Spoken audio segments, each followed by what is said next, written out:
All right, welcome to the Tuesday Live. And this week we are actually trying something new. We would usually just do this in the school group through the school program, but we are trying, if this works, we should be on the Facebook page and the YouTube page too, as well as school. So, welcome. I'm going to give this, looks like it's taking some time to connect to everybody. So, give it some time to get in there, and then we'll go through today's module. So, for those of you that are not in the school group and haven't joined one of these lives before, what I'd like to do is take a module out of the course that I have, which is the real estate investing sales course. And it's split up into 36 different modules. They're not long, they're short, they're easy to learn, they're usable that day. So, and when we go through the order of the sales process, so we'll go through what I named my CPR process, which is basically, just to simplify it, the curiosity stage, the problem solving stage, and the results stage. So in the curiosity, we're going to go through the beginning of phone calls, beginning of appointments. What does that conversation look like to set it up, setting expectations? How does the flow get set up for the rest of the conversation? That's all in the curiosity stage. The problem solving is actually two things. Couldn't come up with something creative to throw in the CPR there to get the gap stage, but really it's problem solving. And what is the gap? What do I mean by gap is when we find out there's a problem that needs solved and there's a solution over here, what is the gap to be able to get here? And that's different for everybody. And then I go through that through all the modules too. So where we are today is actually in, and I believe, if my memory serves me correctly, is in module 7, which is the objections. 1 through 6 is the curiosity. Now we're getting into the second stage of the sales process, which is handling objections, is usually what they're called, but I like to hit this from both angles. So it's handling the objections, but if we're following the conversation correctly from the beginning, it really ends up being objection prevention. So we would like to prevent some of these from happening on a long-term basis. So the one we're going to focus on today specifically is one of the most popular ones that I see or hear when I help coach somebody. Anytime that I'm coaching somebody, whether it be a group coaching or one-on-one, and I ask in the beginning, what's the most common objection you hear? It is, and if there's anybody on here and you want to test my chat out, there is a chat available in here. Just put who you are, maybe where you're calling from, where you're chatting from, what social media platform you're on, what do you do in real estate? Are you an investor? Are you purely a wholesaler? Are you a lender, contractor? What are you in the real estate space? Agents?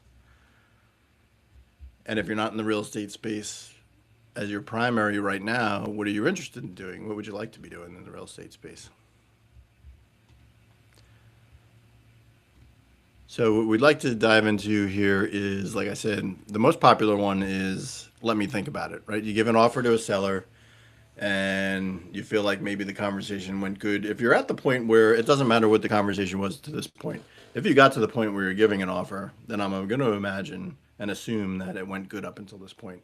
You give the offer, you feel good about it, and they're like, we're going to think about it. How do you operate in that situation when somebody says, I'm going to think about it? A lot of times, what I see people doing is, and honestly, to be transparent, I wasn't great at this when I first started out. I mean, I retired out of the firehouse with zero sales experience, so I probably did the same thing that you may be doing right now, and it's justifying my offer. If I feel my offer is good because I ran my numbers correctly and I know how to do this, then I'm going to fight you a little bit, right? I'm going to be offended when you say you need to think. What is there to think about? Right? I just gave you a great offer. When what it tells me now is when somebody says they want to think about it, it's really just surface level. There's something that's not surfaced yet that you haven't gotten to, a pain point that you haven't solved yet that we need to overcome before this decision just makes complete sense to them. Because it's not like they called you and said, yes, I have a house to sell. Go through the whole selling process, get to the offer, and be like, well, maybe we're not going to sell it.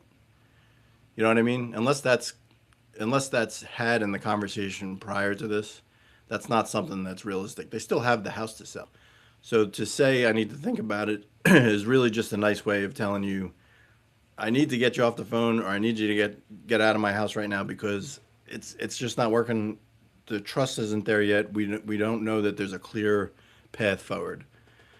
So we want to uncover that, right? So what they're actually meaning by it is it's not a no per se. I know I'm kind of setting that up to say that they're saying no. It's just that it's a not right now because there's something missing. I'm not sure that I trust you yet, or something something I didn't say as the seller, something the seller didn't say is bothering them, and they're not willing to just put that on the table. It needs to be drawn out of them, and that's what they're hoping for. And sometimes that's something they don't even realize that's there that they need, but they need it, and once it surfaces, you'll see the conversation change. Like it's like 180 degrees. Or they need permission from somebody else. There is that other decision maker that's involved in the process, right? And it's not always going to be the spouse. That's the most obvious, right? The spouse isn't there. Sometimes the influencer isn't even related to them. Sometimes it's a neighbor, right? Maybe it's a, I don't know, maybe it's a family house that's been through generations. The family's lived there for 50 years, and the neighbors, same thing. Kids grew up together, and now somebody lives in this house, and somebody from the family lives in this house. There's so many different scenarios that can happen where influencers are involved in the transaction. So, but we need to find that out. And when we do, we can invite them into the conversation. That way we get it all done at once. Right. So here's the most important thing, or a few of the important things that you want to do when you get that I think about it objection. One is to validate it completely. There's nothing wrong with thinking about something.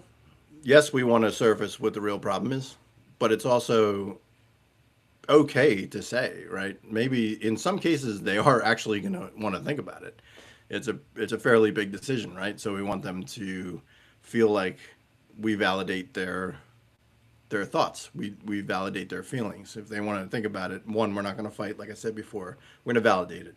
Of course, this is a pretty important decision. I'd expect you to think about it, right? We're agreeing with them. We're getting on their side. You never want to, we're not negotiating against the seller. We're negotiating with the seller. So don't argue it. We're just going to try and overcome what that is, because we feel like, in our experience, that that's going to be an objection that we can overcome because there's something else there. Just get curious.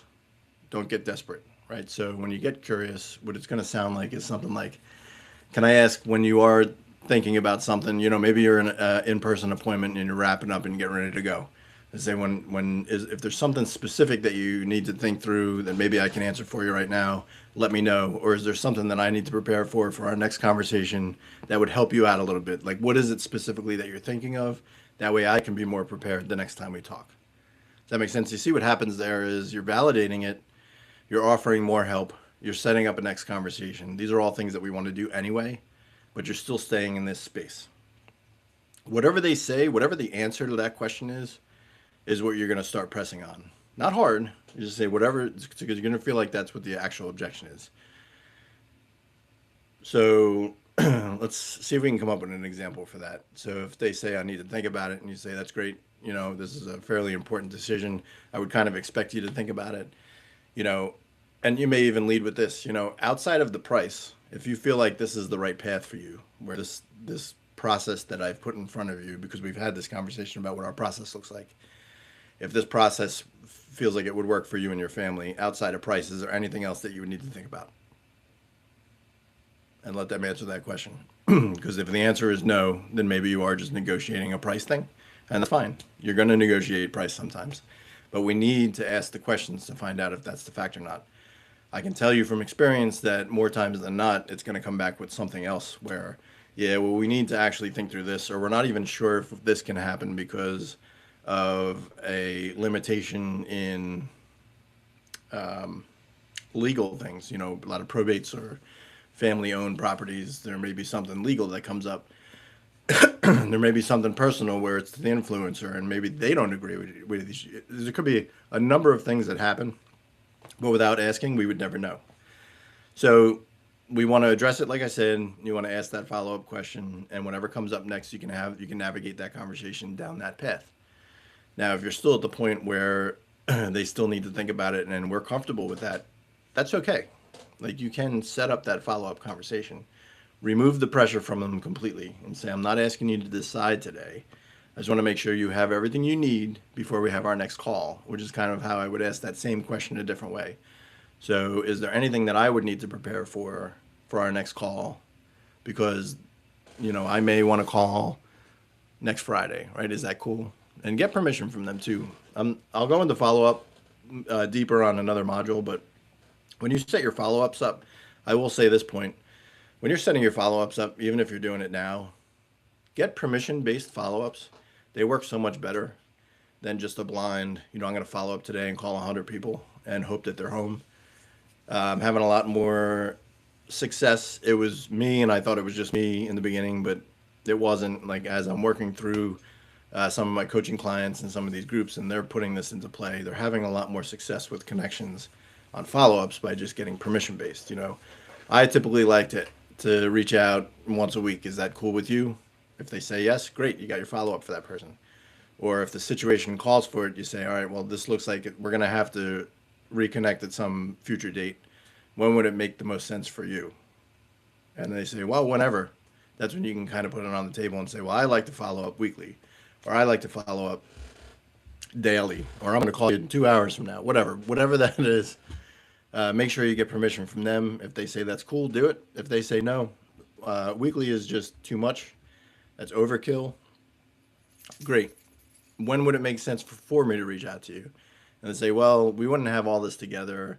We have to meet with this person. We have to meet with this person. We definitely want to work with you, or we definitely want to consider this and keep this on the table, but it's probably going to be a month from now. And if you feel like the month is legit, then take it. Say, all right, I'm going to put you down for a month. Or you say, maybe there's something that you can help out with. It's like, maybe that shouldn't take a month. And you put that, you're still in that rapport building stage, right? So if you're offering help, that's not an offer or not a follow-up to your offer. All you're doing is strengthening that bond. So, hey, listen, I know I've had some experience in this in the past, and we've dealt with this. It shouldn't take a month, and I have a referral. I can connect you with this person here, and we could probably get this done in a week or two. Would that help? And say, yes, look what we're doing. We're not arguing over price. We're helping. We're helping get you from here to here, because honestly, look what just happened. That ended up being what's holding them back from saying yes right now. Anyway, you know what I mean?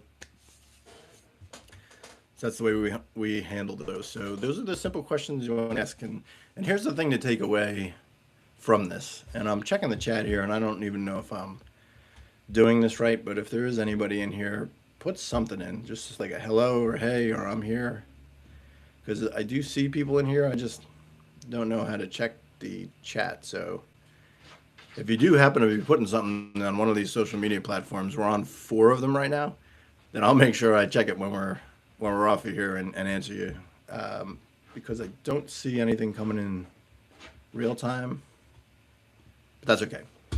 Anyway, the thing to take away from this is that the stall, that stall that they're giving you, I need to think about it, is not the objection in most cases. So it really just acts as a placeholder, and your job is to find out what it's holding the place for. So as we ask those questions, as we ask them if they need help with anything or what they need to think about, that way we can help for a better conversation moving forward. That's only going to serve you better and better. And when you set up those strong follow-ups, and I call them permission-based follow-ups, then your objections and your follow-ups are going to marry each other well, and you're going to close more deals. So that is the end of this module and this live for today. If you have any questions, you can put them in. If not, I would invite anybody that's watching this to join us. This is a free group. I do have a paid section of it, but you can get all the modules. You can get all of these recorded lives from the Tuesday calls free. They're uploaded in the group. All 36 modules are going to be in there. There's a community-based section. If you haven't been in school before, it's pretty cool.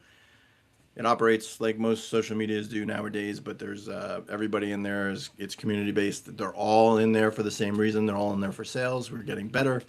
We're having some conversations in the chat and through these. If you have any trouble through the modules, I'm in there on a regular basis, so you can always ask me questions.